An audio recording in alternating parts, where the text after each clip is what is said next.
Hi Hopies! Cutie pig tayo for today's video! So gumamit lang ako ng own fondant para gumawa ng pig or yung pagod na pig or busog na pig. Grabe, super cute ng baboy na ito kasi nga nabusog siya kakakain ng cake. Rush order nga pala ito na pinagawa ng kaibigan ko para pang regalo sa kaibigan niya.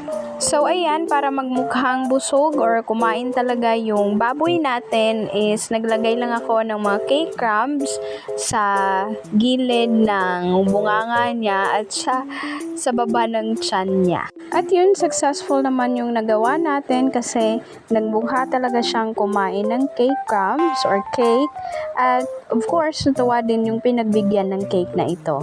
At ayan, pagkatapos nating lagyan ng cake crumbs, naglagay na rin tayo ng mga edible drudges sa pagitan ng mga swirl.